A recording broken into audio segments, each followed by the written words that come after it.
Le thème de notre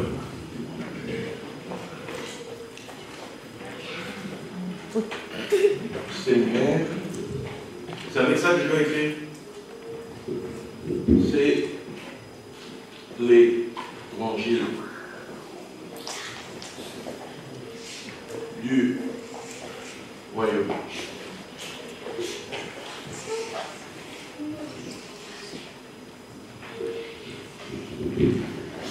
Vous imaginez bien qu'on est au 3e jour, j'ai déjà parlé pendant 2 jours, 2 soirs. Donc ça va être un peu compliqué que je fasse un bac. Les vidéos sont, je pense, sur votre page, parce qu'il y a eu un direct, mais il y a aussi la vidéo montée sur notre site du ministère. Bon. J'ai expliqué que ce mot en hébreu, évangile, c'est la bonne nouvelle, et en hébreu, ça se dit Besora HaMalkut. Malkut, c'est le royaume. J'ai obligé de faire quand même un genre d'intro. Quand Jésus arrive, Jésus allait de lieu en lieu pour annoncer la bonne nouvelle du royaume. On avait lu le texte de Luc 4, et dans Luc 4, là-bas, vous allez voir qu'à un endroit, il dit je dois aussi aller dans d'autres villages, parce que c'est pour cela que je suis venu pour annoncer la bonne nouvelle du royaume. Mais il y a ceci, c'est que celui qui parle là, c'est Jésus, il parle à un peuple qui, lui, a reçu la Torah de Moïse. Le peuple qui a reçu la Torah de Moshe entend maintenant quelqu'un qui arrive, qui leur dit « Je viens vous annoncer la bonne nouvelle du royaume ».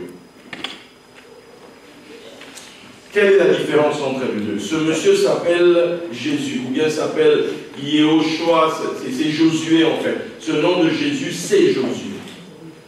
Et lui, en fait, ça nous ramène au Josué, le premier livre des prophètes, qui est le disciple de Moïse et à qui Moïse a transmis sa royauté, à qui Moïse a transmis le bâton du commandement en disant que c'est toi qui vas faire entrer le peuple là-bas. Je peux imaginer Moïse dans son esprit, il doit être dans un état, pas possible, quand vous lisez la tradition hébraïque, elle vous le dit clairement que Moïse a négocié avec Dieu de multiples façons pour que Dieu lui permette d'emmener le peuple dans la terre promise.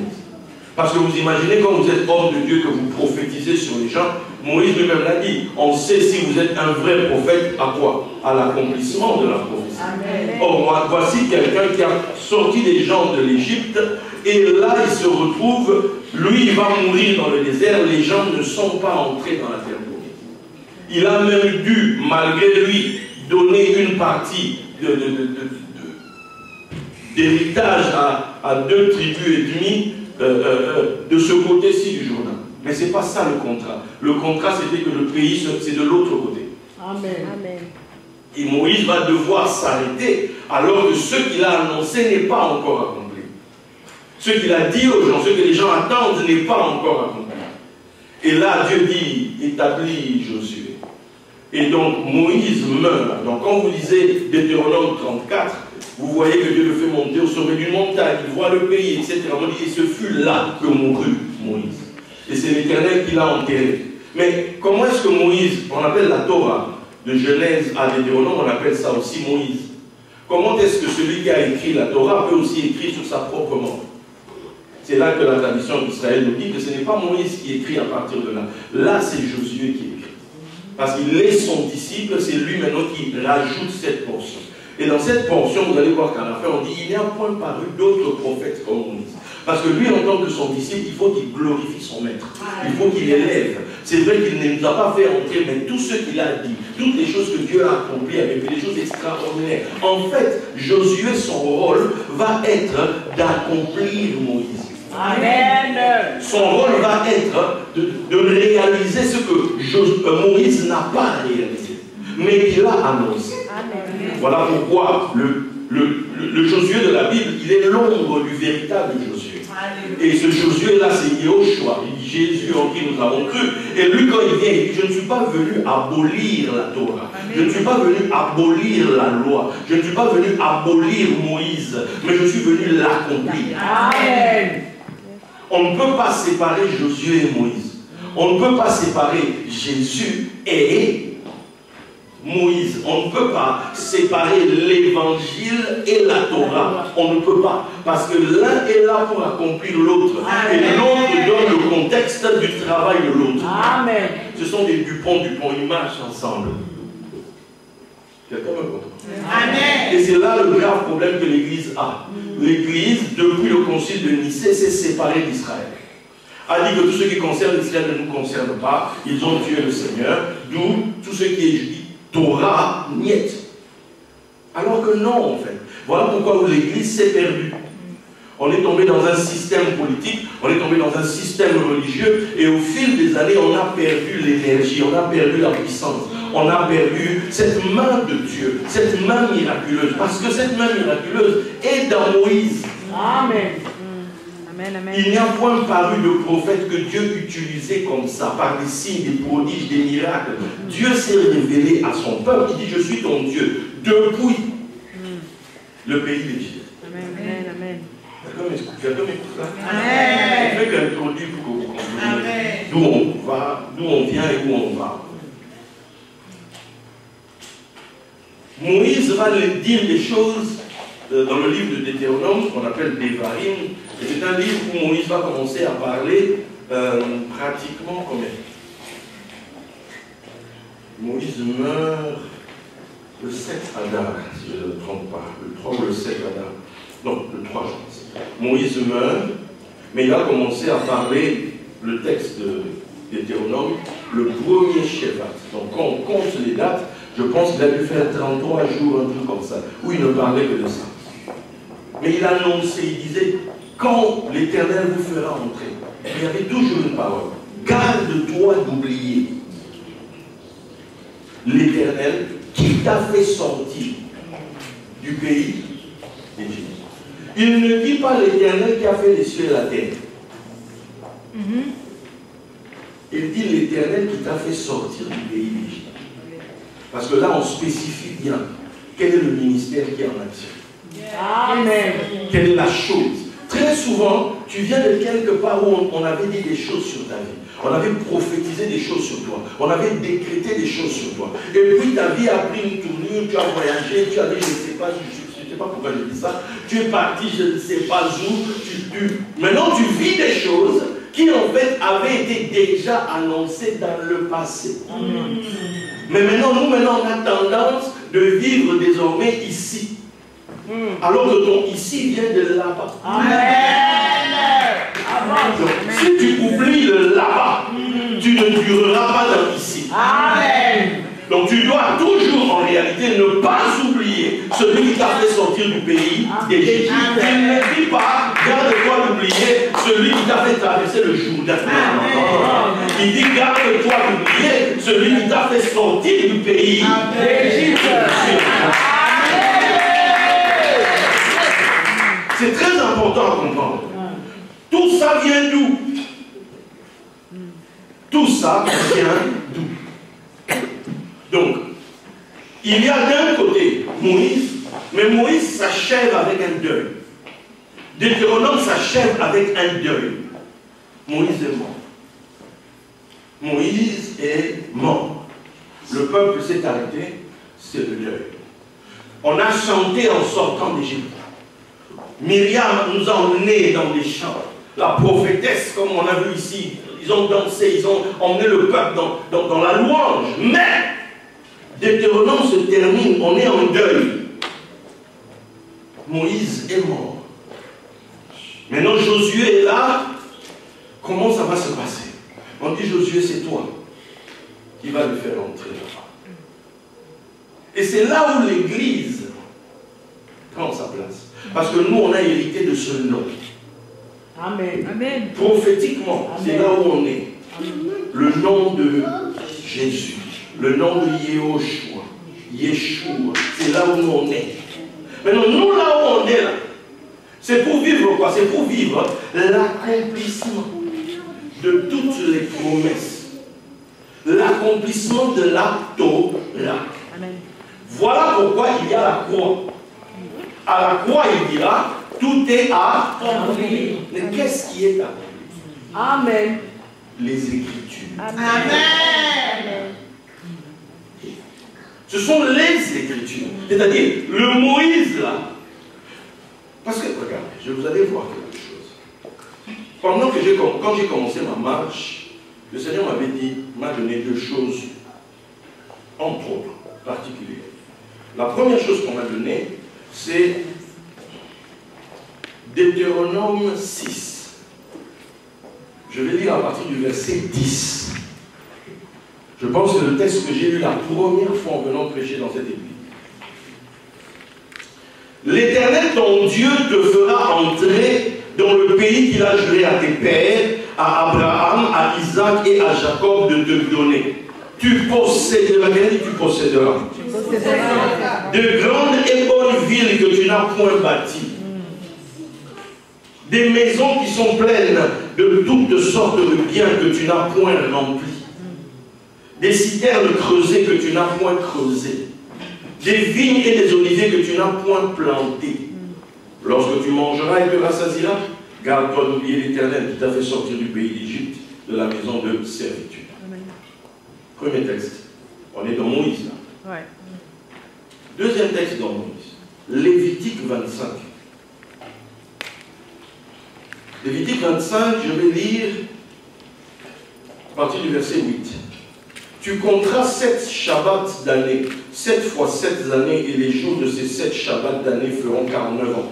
Le 10e jour du 7e mois, tu feras retentir les sons éclatants du chauffard, de la trompette. Le jour des expiations, le jour de Yom Kippour, vous sonnerez de la trompette dans tout votre pays. Et vous sanctifierez la 50e année, vous publierez la liberté. La liberté. Non, je n'entends pas. La liberté dans le pays pour tous ses habitants, ce sera pour vous le jubilé. Chacun de vous retournera dans sa propriété. Et chacun de vous retournera dans sa famille. Rien compris ça? Non, rien compris, rien capté. Il va nous demander, il va nous sortir quoi ici? Il va nous dire quoi? Ah, il est où ce texte? Josué. Maintenant, on va chez Josué. Le gars en question. Voilà. Josué 24. Là, on est à la fin du ministère. Josué est en train de va mourir, tout ça, voilà. Et à la fin, c'est Josué qui leur parle. Josué 24, je vais lire à partir du verset 11. Vous passâtes. Alors, vous savez, quand la Bible utilise des passés simples, c'est pour vous dire que sincèrement, rappelez-vous bien qu'il fut un temps.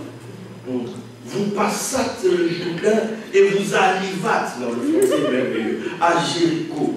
Les habitants de Jéricho combattirent contre vous les Amoréens, les Phérésiens, les Cananéens, les Étiens, les Girgasiens, les Éviens et les Jébusiens. Je les livrai entre vos mains et j'envoyai devant vous les frelons qui les chassèrent loin de votre face, comme les 2 rois des Amoréens. Ce ne fut ni par ton épée, ni par ton arc. Dis ni par mon épée, ni par mon arc. Je vous donnais un pays que vous n'aviez point cultivé, des villes que vous n'aviez point bâties et que vous habitez, des vignes et des oliviers que vous n'aviez point plantés et qui vous servent de nourriture. Est-ce que vous ne voyez pas que ce verset répond à l'autre? Quand le Seigneur m'a donné le texte de Deutéronome 6, on est dans quelle année? On est dans les années 2005. C'est 20 ans que je suis dans le monde de la Torah. Donc, c'est dans ces époques-là qu'un jour, dans la nuit, on m'a dit, ça c'est pour toi. Tu le liras partout où tu iras. Amen. Bon, donc je lisais ce texte. C'est seulement là, il y a quelques, ici, là, pendant que je me préparais pour Simchat Torah, ici, que maintenant le Seigneur me montre ce jeu qu'il y a entre Moïse et Josué. Parce que c'est, on m'avait encore donné une nuit, pendant mon parcours, dans des visions, je vois qu'on m'emmène dans un endroit, il y a une pièce, on l'ouvre, la pièce est lumineuse.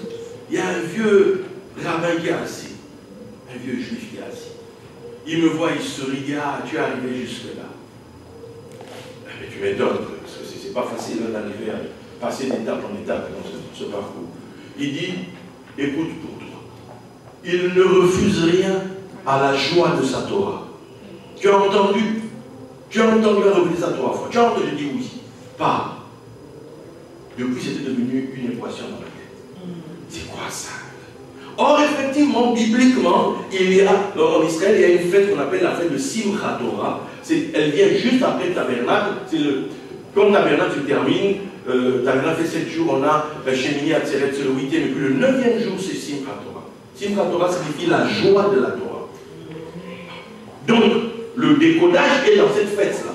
Mais il fallait découvrir ça. C'est seulement là, au bout de 20 ans, que j'ai eu la clé.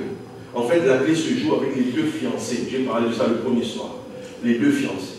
Le Khatan Torah, celui qui lit la dernière portion. Justement, là, on dit Moïse ou Moïse, la portion de Josué. Et celui qui va recommencer le texte avec Moïse. Waouh! Et j'ai réalisé qu'en fait, tout ce qui est dans Moïse est censé être accompli dans Jésus. Voilà pourquoi dans la Bible, on nous dira, en Jésus, en lui est le oui et le amen, de toutes les promesses de Dieu. Amen. Vous comprenez ça? C'est dans Jésus. Maintenant, la vraie question est celle-ci. Tu as la Bible dans la main. Vous avez tous votre Bible dans les mains.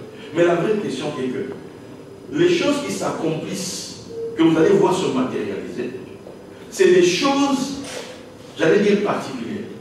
Tu ne verras peut-être pas de toute ta vie. Il y a peut-être des choses que tu ne verras jamais s'accomplir dans ta vie. Tu as la Bible. Tu lis ça matin, midi, soir.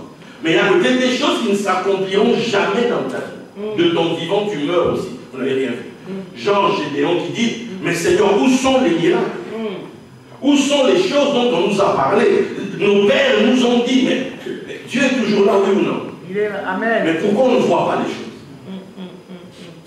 Pourquoi on ne les voit pas? Parce qu'il y a une clé. C'est de ça dont je veux parler aujourd'hui. Hier, on a parlé des 2 Messies. Si je rentre là-bas, je vais dire. Il faut regarder la vidéo. On a vu dedans qu'il y a 2 Messies. Il y a le Messie fils de Joseph et le Messie fils de David. Et on a lu un texte où Jésus justement pose la question aux pharisiens en disant, n'est-il pas écrit, David dit au Christ, il lit le texte qui dit, assieds-toi à ma droite, jusqu'à ce que je fasse tous tes ennemis t'en marche. Okay? Maintenant il dit, mais comment est-ce que David l'appelle mon Seigneur? Pourquoi on dit encore qu'il est le fils de David? Si David l'appelle mon Seigneur. On dit que les gens qui étaient là n'ont pas pu répondre, chacun est parti dans son coin. Ils ont arrêté de poser des questions à Jésus. J'ai eu ce décodage quand on a fait l'entrée en matière ici lundi. Je rentre à l'hôtel, je m'assieds, et là la parole vient à moi comme ça. Et je reçois le décodage. En fait, le décodage de ça, c'est quoi? C'est qu'en Israël, quand on parle de royaume ou de royauté, celui qui l'incarne, c'est David. Nous, on l'appelle David Amelech, David le roi. Mais maintenant, il y a un autre qu'on appelle Joseph. Yosef. Lui, on l'appelle Yosef Hatzadik, Joseph le juste. Ok. Maintenant, il faut savoir ceci, c'est que la Bible nous dit quoi? Ne vous inquiétez pas de ce que vous allez manger et vous vêtir. Cherchez d'abord quoi? Non. Le royaume est sa justice. On cherche 2 choses. On cherche un couple. La justice, c'est Yosef, le juste. Le royaume, c'est David. Or, ce qu'il y a, c'est que David, comme c'est le royaume, c'est un principe féminin. Joseph, c'est un principe mâle.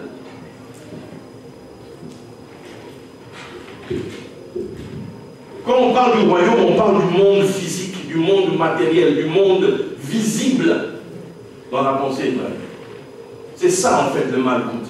Le royaume, c'est ce monde-là. C'est ici qu'on voit les œuvres de Dieu se faire, c'est dans ce monde-là.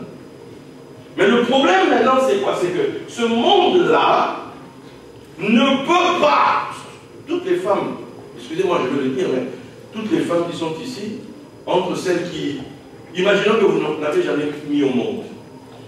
toutes les femmes sont faites de la même manière.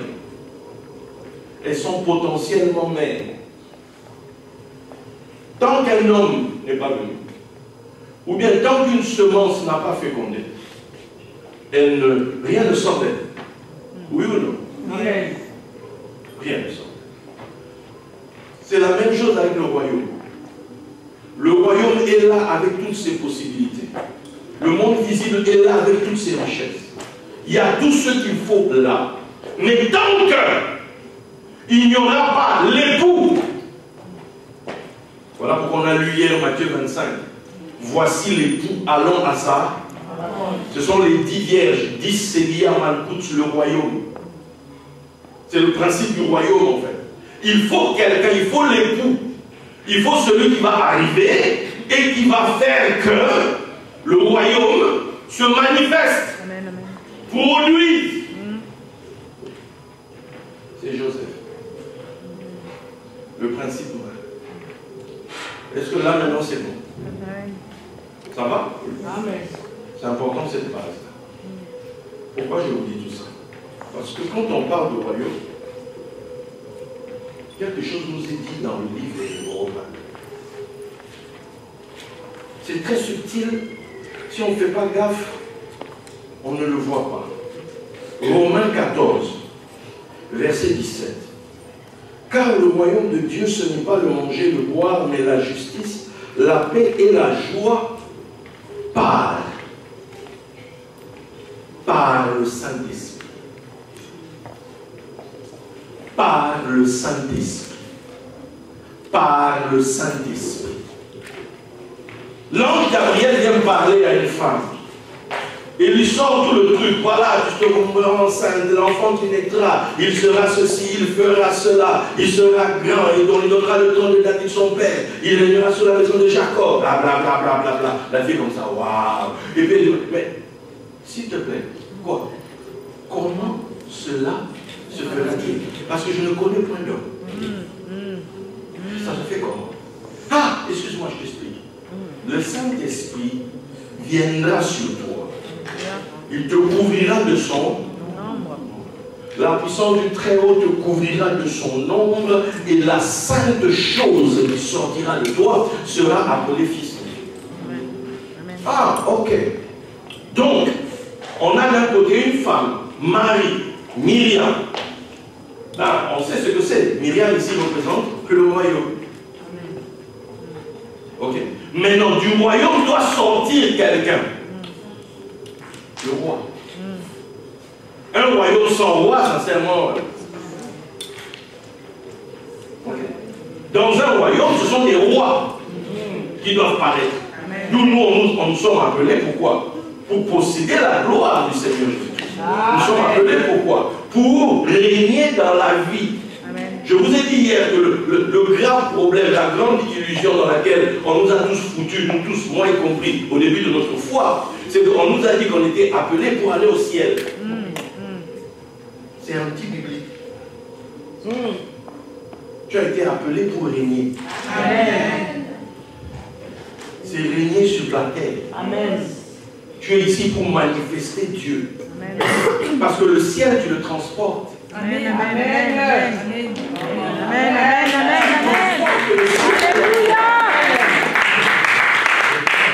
tu transportes le ciel. Là où tu arrives, le ciel arrive. Alléluia. Et les gens vont voir le ciel sur la terre au travers de toi. Tu es là pour manifester le règne du ciel sur la terre. Puisque le ciel, c'est le trône. La terre, c'est le marche. Alors si toi, tu es né du ciel, alors où est ta royauté?